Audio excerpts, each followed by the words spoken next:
This is going to be the hardest video that I've ever made. I have been pushing off making this video for a long time. I'm not going to look at the camera. I'm not going to look at me. I just got back from watching Dear Evan Hansen. It's a good movie. It's a good, which I knew it was. I have pushed, I knew that I wanted to make this, to tell this story at some point. I didn't know when I was going to do that, and I always pushed it back like it's been months. You know, instead of just pushing it off and pushing it off, I'm here. I just hit record. I didn't plan anything. Didn't write anything down. This could be a jumbled mess for all I know. I'm sure it is. It would be appropriate. There's a lot that I can talk about, and it would be hours long, and maybe someday I'll write about it. In the movie, in the musical, there's a song called The Anonymous Ones. I used to always call it just, a mask. That was me in high school for sure, 100%. But I can talk about that stuff for days, and maybe someday I'll talk about high school and my own struggles there. My struggles coming home from being in a war. But today, if you don't know, in Evan Hansen, the biggest topic within it is suicide. Some of what I'm about to talk about, I've never told anyone outside of myself. Maybe in a drunken stupor once, I don't know. So I'm going to get into some deep topics, and this is your kind of trigger warning. If you can't hear those kind of conversations, maybe this is the time to not watch the rest of this. I grew up in a time, mostly in the late 90s. So in the United States, being gay was not, it was still very much looked down upon. And I grew up in a very I've talked about this a number of times. I grew up in a very conservative, small town in the middle of Pennsylvania. And, it was not easy. I grew up most of my life hating that very big part of me because that's what I was told that I should do. Not from my family. My family never, or at least my mom, who I consider my family, my mom and my brother, never said anything to me. But, you still pick up on it. Anybody who's ever been any sort of minority can tell you that. You pick up on it as a kid. So most of my, teenage years were just me hating myself. Literally hating myself. I hated myself. I hated this aspect. I was not unpopular, but I was not popular. Apparently I was cute enough for some girls. Little did they know at the time. But I always knew that there was this thing in me that, I didn't like them the way that they liked me. And so I hated myself. A little over 2.5 years ago, I was in a relationship for 6 years that ended very suddenly. I didn't have a chance to really grasp what was going on. It just ended. I took Angel, I took some of my belongings, my clothes, and I called my brother, ended up staying with him. I didn't really know what was going on, and I was in shock, honestly. I didn't really know anybody out here. Eventually my mom came out because it was that bad. She came out. I asked her to come out, I think, and she just came out. We ended up getting a hotel room. I didn't sleep that first night at all. I was supposed to go into work. Couldn't do that. I didn't sleep. I didn't eat. I didn't eat for at least a week. I lost 10 pounds within that first week. I have gone through most of my life putting on my mask of I'm okay. The smile that I do even on this channel. It's not fake. And it's definitely not like it was. But it is a mask. After that week, eventually we found a place, My brother was actually looking for a new place as well, so we became roommates. Which was the first time that he and I lived together since we were kids. Probably the best roommate I've ever had. Not that I had any problems with any of my other roommates, necessarily. Except for maybe in the military. It was nice having him around. Being able to be around him for a while. It was, like I said, it was the most we'd been around each other for a long time, since we were kids. It was nice. And it was very kind of him because it was exactly what I needed. I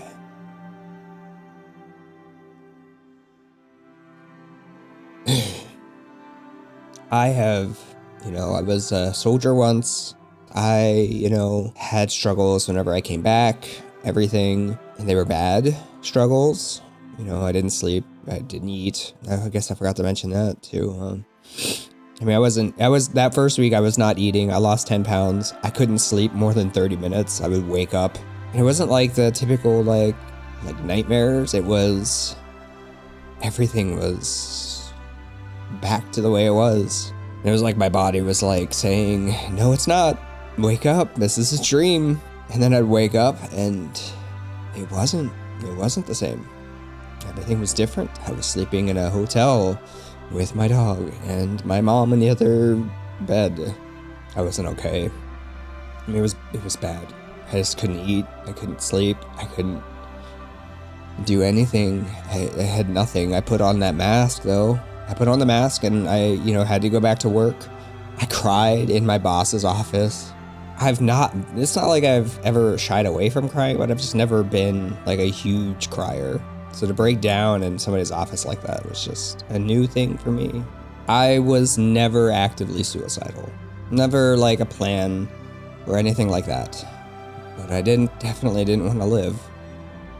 And I also knew that if the opportunity arose, I wouldn't stop it.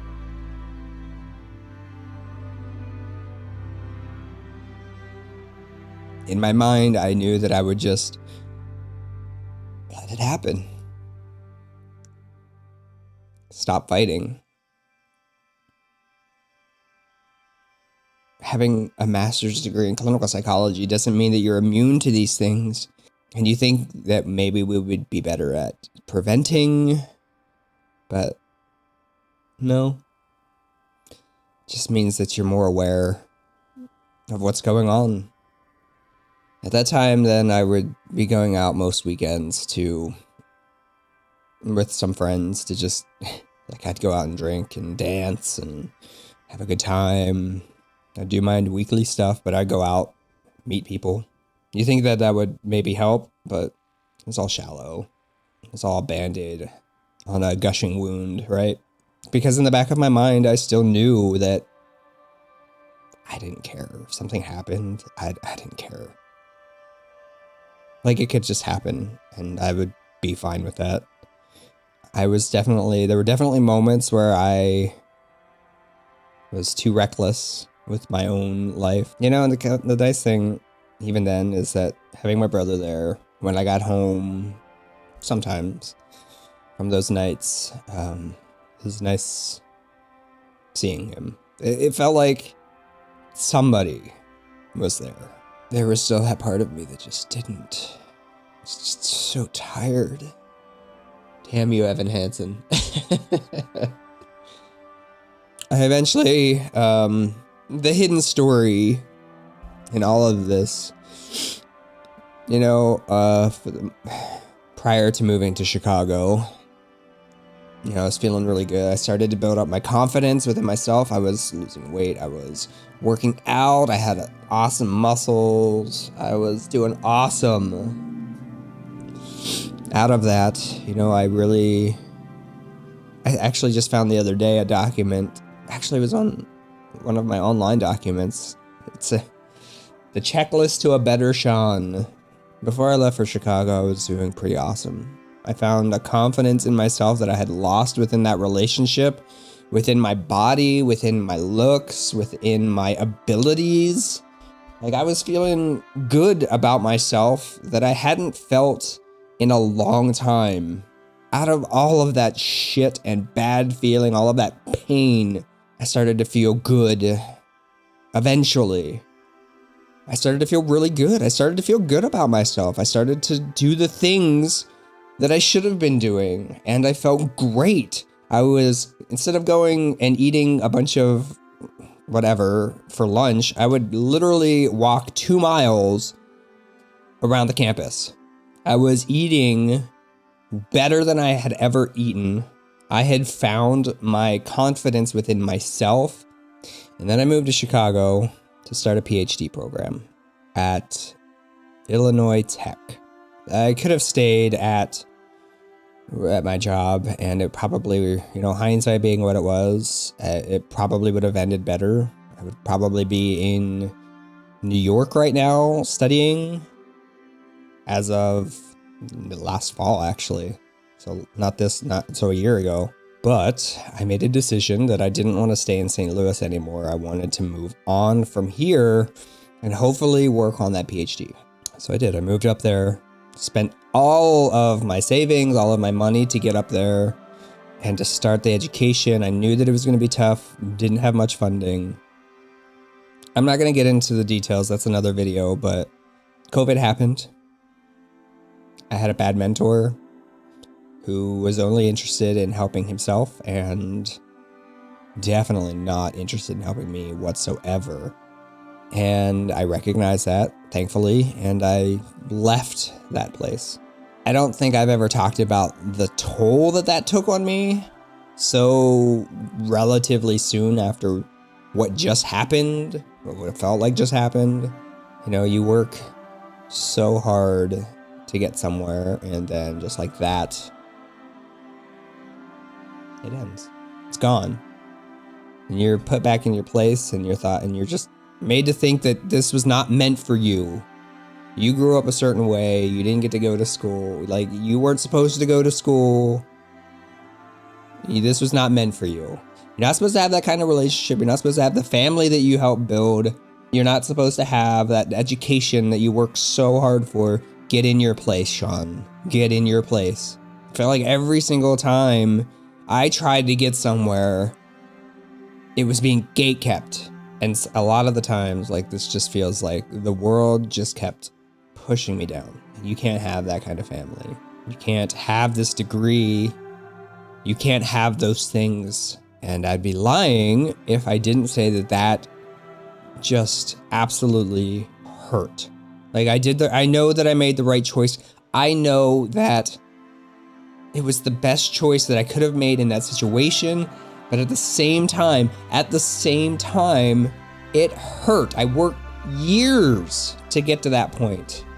Literally failed a couple of times to get there because of finances, because of this country that we live in and the way that they do education. And for what?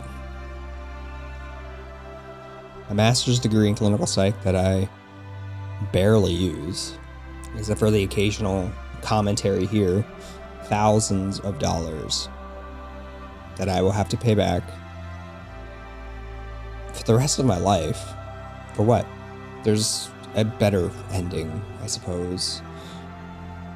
During that time before Chicago, I started this YouTube channel. I didn't post like anything on it. I posted one like makeup tutorial, which maybe I'll release again sometime, but it was so bad. Started streaming. I started making content on here, and before I left for Chicago, I found that voice. I was so confident in myself and my abilities and what I could accomplish. And after that voice was taken from me again, and I feel like on this channel, on here, in these last few months, I've started maybe to find a voice again. I hope. But there are definitely those moments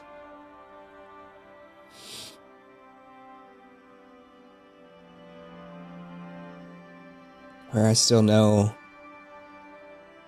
I would never do anything to myself. But I wouldn't stop the universe or try to stop whatever. I don't even know if I've admitted that to myself until today. When I sit and I think about the past, when I tell people my story about the things that I've done, the places that I've been, typically I get a response of, what haven't you done? I've literally heard people have literally said that to me. What haven't you done? And I sit here and I think about what's actually important to me, I don't have those things. If you ever listen to the song, The Anonymous Ones, I've done all of these things, all of these accomplishments, things that teachers in high school would have never suspected from me, getting a master's degree, having literally award-winning research. Doesn't matter. Because the most important thing, the thing that I want, I don't have anymore. And everything else that I do